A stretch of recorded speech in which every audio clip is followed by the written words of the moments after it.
Okay, so I haven't seen this YouTube channel before, but this is really interesting. 260,000 subscribers. This is the problem that a lot of motion designers have. I don't know whether if I was a client, if I would relate to that. I just think this about page is kind of leaving me wanting a little bit more. The big thing that's missing for me is today we're embarking on a brand new mini-series that I'm going to call Motion Design Marketing Roasts. This is where we look at motion designers' portfolios and also their social media and marketing efforts, explain what they can do better, and also have a look at what they're currently doing very well. So I'm hoping this is going to give you a lot of inspiration for your marketing and your portfolios. And we're going to base this on the Freelance Funnel Framework. So if you're not aware of what that is, it's my framework that I've based on a traditional marketing funnel. At the top of the funnel, we have awareness, then we have attraction, then we have action, and then we have advocacy right at the bottom of the funnel. So we're going to use this funnel to judge our motion designers that have kindly submitted their portfolios and marketing. And we're going to say what they can do better and what tools and pieces of the funnel they can implement to help them to get more clients. Now, the first motion designer that we're going to take a look at with this motion design marketing roast is Nadia Poliamko. Now, she is a 3D designer from the Ukraine, and we're going to take a look at her portfolio and marketing and see what she could be doing better. So I am on Nadia's site, and I am going to go through this as if I was a client and I'm just seeing it for the first time. I've had a little look at these portfolios, but not too much, because I think it's always good to kind of go in quite fresh, not really have too much background, because hopefully your website is giving me all the background that I need. So my initial feedback and thoughts on Nadia's portfolio is that it feels quite cohesive and quite consistent, which I really like. And she has some really incredible 3D work in here as well. So this looks like an interesting project. So we have quite a lot of detail here, some pretty good stuff on here for a good case study. And this comes in our attraction part of the funnel. So when we're trying to attract clients to us, we want to make sure that we're showing more about our process and how we work and behind the scenes. So doing these kind of case studies and really talking in depth about the project is really great.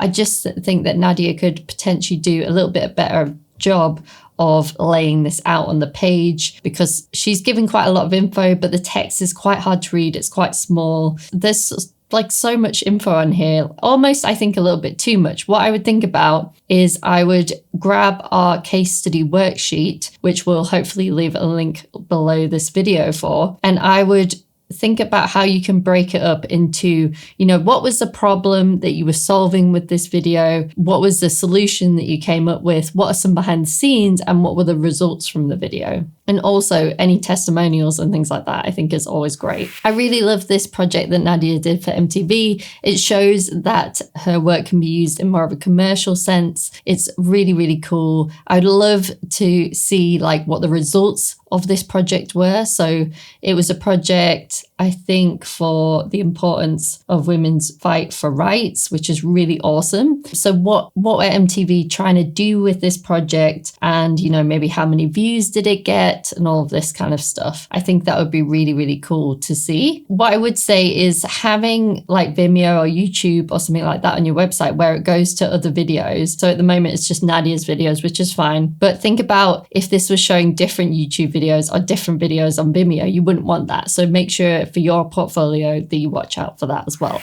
So what I think Nadia's doing really well is showcasing work that she really wants to do. So this is in a very distinctive style. I think it's really cool. And I think she does a really good job of showcasing this. I just think that she could go a little bit further with the case studies, with that, attraction part of the process. So let's take a look at the about section. So I think this is an interesting piece of copy because it's very artistic in the way it's presented, but I don't know whether if I was a client, if I would relate to that, and how is it giving me the information that I need to maybe hire Nadia. From an artist perspective, I can see that it makes sense, but I would think about how does this apply to the clients that Nadia wants to work with? And maybe it applies to them a lot, because maybe if they're, more musicians and things like that, they maybe would relate to this. But I would definitely question it and ask her to think about what ideally do your clients want to use your videos for, and what results are they after, and can you kind of get some of that in this copy as well. This is quite funny. I think it's funny that she says there should be constantly updated lists of awards, publications, exhibitions, lists of clients, which you don't have time to read because you're looking for a beautiful solution. Let us better build trust through attentiveness to your current aspiration. I think that's kind of cute.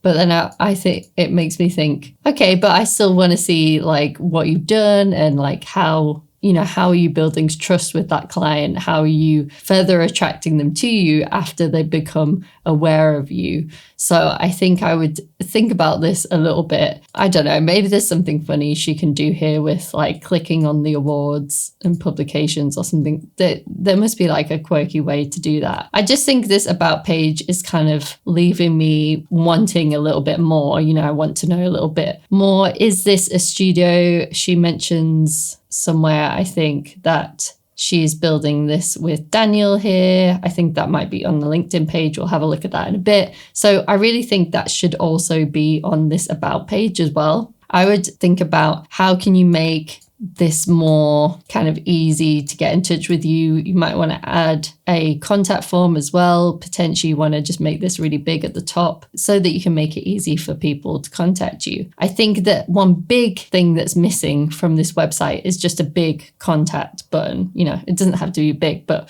potentially it could be like a nice pink button like this, but over here. I think it's interesting to put these here because you're kind of forcing your client to be like, okay, like let's go off, let's go to Instagram, let's go to Vimeo, let's go to YouTube. And there is like a little, this is a little mail button where if I click it, I'm assuming it's going to open my mail app, which I don't necessarily want to do because I like to email people through Gmail. So then I'm forced to kind of come down here and try and copy and paste this. It just makes it a little bit tricky. You want to kind of make it easier for people. So if you had a separate expanded this about page, let me know more about you, and then have a separate contact page that's literally just about like booking a call or getting in touch with you, encouraging people with that button up here to click on this and get in touch. I think that would be a really good thing to do. So let's go to the LinkedIn then. So I quite like this hallucinative 3D production. I would think about who is this for, like who is the ideal client for that, and try and work that into your case studies.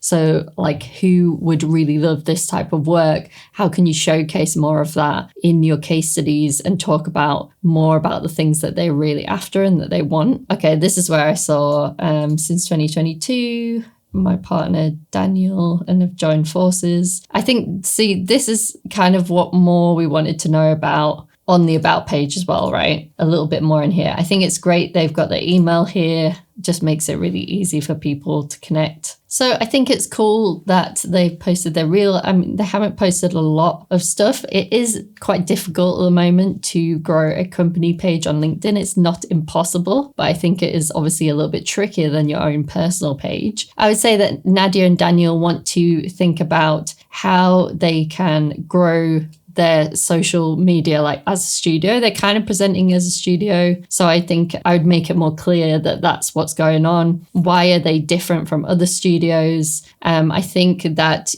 you don't need to have this kind of stuff all the time, because this is like having a call to action on every post can be kind of off-putting. So it looks like Nadia is more active on her own LinkedIn, which makes sense because you're going to get a lot more reach with that. So even if you are a studio owner, I recommend definitely having your own LinkedIn and posting from that. And sometimes you can kind of cross post and repost, but I think it's always easier to get more reach as a person, with your own face. I really like that she's put her work on the banner here and also her email. I think that's really good. I would be saying, what is the point of having the Vimeo here as opposed to having the website? I think it's good that there's a link to the website here. I really love this work. I think it's just amazing. The big thing that's missing for me from this is you aren't really giving me a reason to comment or connect with you in any way. You're sort of just saying, hey, here's my work, which is fine. But I feel like what we need to think about as motion designers is how are we being part of the community as well? How are we being relatable? How are we relating our work, what we do, to our clients and our ideal clients and what they're doing? So we've got like 5 likes here. I think if Nadia asked more questions, explained a little bit more about behind the scenes and the process of her work, then she probably would get a little bit more engagement in there. And that would mean that her work gets pushed out to more people on LinkedIn,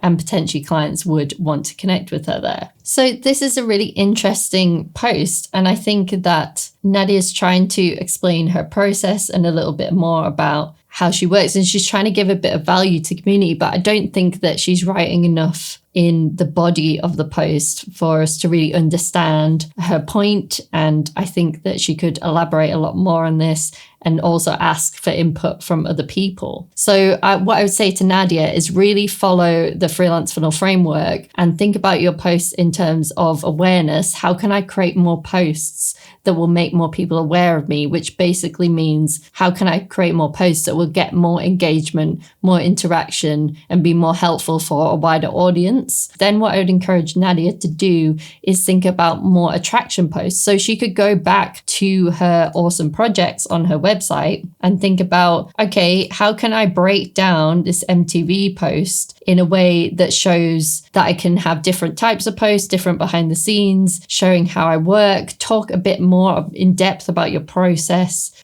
How exactly did this come about? Maybe more, is there sketches, like that kind of thing? Maybe you can have a sketch going into like the full thing as like a GIF on LinkedIn. That would work really well. And then that's going to attract more people to you, especially if it's a project with a client that you really liked and you really loved and you want more of those clients. If you're talking as well about the results that project got the client, then that's going to help you to attract more clients to you. So always thinking about, how am I talking about the things that my clients care about and not just other motion designers in the industry? The next type of post that I would ask Nadia to do based on the freelance funnel framework is to create an action post. Now, this is kind of what she's already doing, but essentially a post that encourages people to work with you. So they can be about new reels, they can be about your work, they can be about your availability and things like that. You just have to make sure that you're also including those awareness posts and those attraction posts so people are aware of you, they get attracted to you by you explaining more about your process and how you work. And then you can have action posts which have more of a call to action, like Nadia did,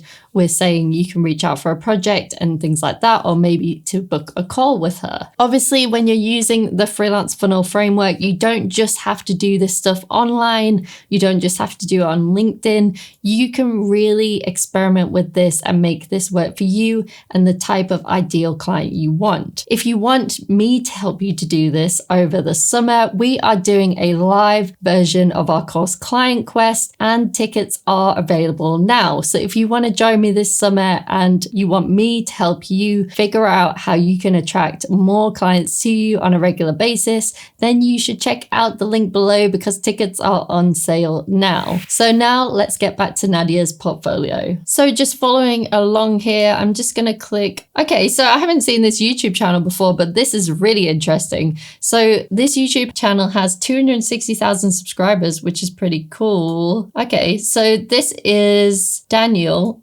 who works with Nadia. I would just think about how can they use this channel kind of to build more trust with their clients. So it's not really obvious from here that he has this YouTube channel and that it's doing really well and all that kind of stuff. Like, how can you use that to build more trust, right? If I'm comparing Nadia's portfolio or Nadia and Daniel's portfolio to someone else's and the work's kind of similar, and I see, okay, Daniel has this huge YouTube channel that's helping a lot of people in the industry, like he must know what he's doing, right? So I think from that point of view, it would be worth adding this in here somehow and kind of making it more part of the brand as well. And then potentially thinking about how can it work the opposite way, right? How can he link this in here too? Because yes, most of his audience maybe aren't hiring clients, but there might be some there. So it's kind of worth having this two-way thing where he's linking to the studio and the studio is linking to him to build more trust. I feel like the about page really needs a lot more in there. It needs to be clearer. It needs to talk more about, you know, the kind of clients that they work with. It needs to show more of the things that they have to really build trust, because it wasn't clear to me initially when I went on this site, kind of who they are, what they're doing, what it's about. I can see the great work, but I think this is the problem that a lot of motion designers have, is that they're showing great work, but they're not marketing it in a really effective way. And I think it's really funny just going here and just finding out about their YouTube channel, because I think that, you know, could be impressive to some clients, like depending on who that ideal client profile is, right? So that's all today for our first motion design marketing roast. I hope you enjoyed it. If you want me to do more of these, please do let me know in the comments. And if you would like to watch more portfolio reviews, then you should watch these videos next.